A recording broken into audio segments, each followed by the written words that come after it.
I know for certain that most, if not everyone here, has had someone criticize your taste in music. As you could probably infer, I too have shared this experience. More specifically, this has come from an older generation, namely my parents, telling me that music these days just isn't what it used to be. But from this terribly saddening experience has come a solution to an issue that, well, you didn't even know you had. You see, among the things that my dad hates, commercial breaks are without a doubt one of the top runners. And because of that, he has blessed his credit card with the burden of Spotify Premium, something that I myself could not afford the pleasure of. So he allowed me to hijack his account, where I continued to make my own playlist of many multiple songs that, to be fair, did sound slightly similar. Of course, my dad proceeded to listen to one or maybe two of the songs before telling me that my taste in music was incredibly subpar and subjecting me to the pain of listening to his playlist and being nice enough to tell him how incredibly pleasant I found his tunes. As all of my parents have said, it's like they just shoved these songs out of a factory, each one with startlingly similar traits, obviously made to appeal to the most massive audience possible. It's almost like there's an algorithm for this mess of a modern pleasure. Today, I'll be bringing you a project that I've been working on for a few years now. I call it the modern musical algorithm. Starting from the top of this tangle, many of us know the infamous format: verse, chorus, bridge, chorus. That was easy. The next thing we'll want to start working on would be either the music or the lyrics behind them. Lyrics would be the easiest. If you're looking for something insightful that will change someone's life, then feel free to leave, because I'm here to make a money-producing machine. You mustn't forget your na-nas, your ah-ahs, or your oh-hos, because for some reason, baby sounds are wildly popular in the world of modern music. Subject matter would ideally be something along the lines of love. A close second is money.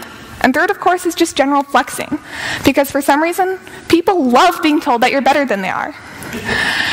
The next thing you'll want to start working on would be the music behind the lyrics. This was probably the hardest thing for me to nail down.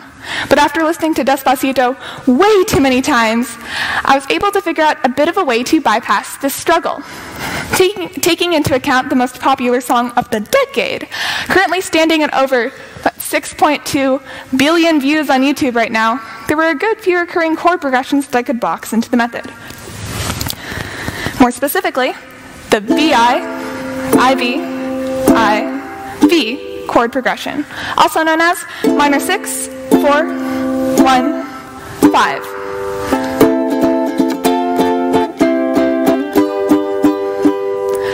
Interestingly enough, this is used in thousands of songs, not only modern pop, but in a lot of church music as well.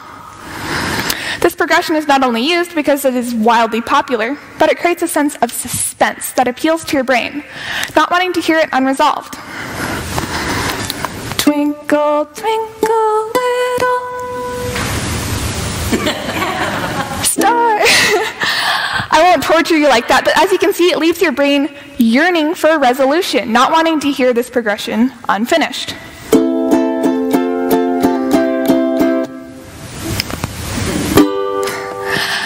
This causes you to listen to the rest of the song, which gives them more money, and that's why they use it, basically. Now that you know what to put into the song, you'll probably want to know how to use it, and this would bring us to the subject of instruments and how they would affect the song. Instruments would all mostly impact the mood, and you could form the melody around what kind of mood you're striving for.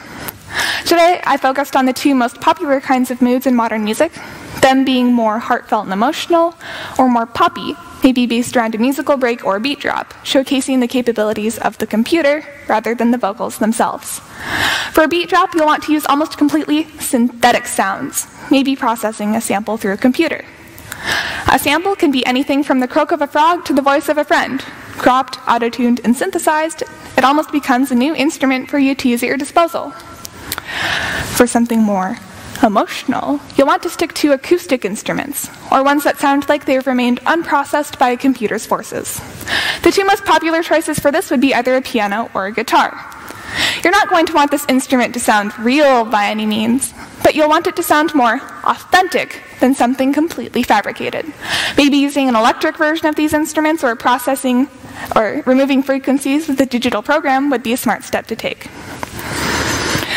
Now that we know how the music is made, this brings us back to our original question of, was music, back in the good old days, really better than it is now? Well, there's no right way to answer this, since the answer will change depending on the taste of the person up for question. But there is a bit of science behind it. What these artists want to do is to appeal to the most massive audience possible. Right now, our population is booming more than ever, so producers want to make music that appeals to the newest generation. A large part about appealing to a younger generation is forming their taste in music. And artists will often try to form their taste in music to fit their needs to give them more money. Tying this back to my dad and his perplexing taste in music, one reason that he likes what he likes is that it's generally what he listened to when he was in his younger years, or his times of development. Your hormones are raging and everything that's happening to you is so incredibly important, you're lacking in your sense of perspective. Here, I have a chart representing times in our life when the most trivial of things may seem drastically important. The first spike here is obviously our teenage years. And the second one is, well, our midlife crisis. It is in these times of development that we change the most, so our taste in music changes the most as well. Therefore, artists will try and target these two demographics and change their taste in music to their benefit. So if there's any other teenagers out here watching, be careful what you listen to, because you're going to be stuck with that taste in music for the rest of your lives. Or until you might have a midlife crisis, so look forward to that.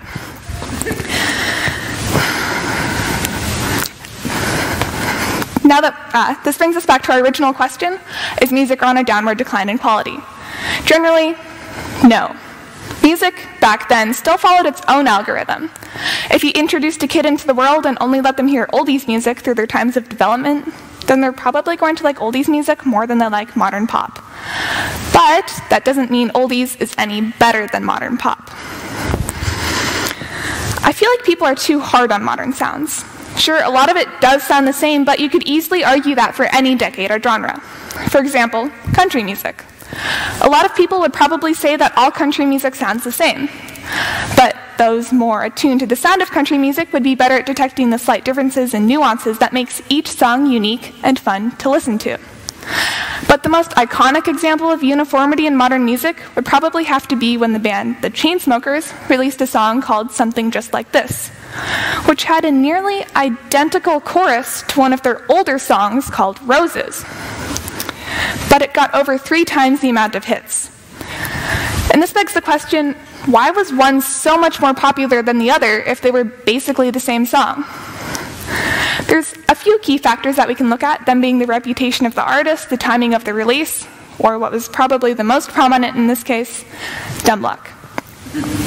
As much as we don't want to admit it, the music of a song is hardly what makes it popular.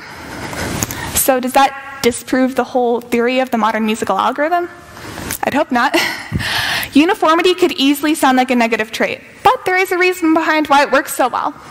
Keeping your song very similar to all other music being produced at the time will allow you to appeal to a larger demographic. Because we know that kind of music works well and it's what the people want, then we know that the world is going to love it. Of course, it's hard to make a mathematical algorithm for something so abstract as music, but we can try. At the end of this all, we're left with a variety of sounds and different song types that don't actually sound as similar as we'd like to believe. Sure, a lot of it does sound the same, but for those who think about what they listen to, you can find almost endless entertainment out of modern pop's greatest hits. Perhaps for many, it's like watching a sports movie about football versus one about cricket. The more you know about it, the more you're going to enjoy it. I hope that for at least the next few days, you try and think about what you listen to, and maybe broaden your horizons a bit. Of course, appreciate what you're given, but don't forget to stretch your comfort zone every once in a while. Thank you.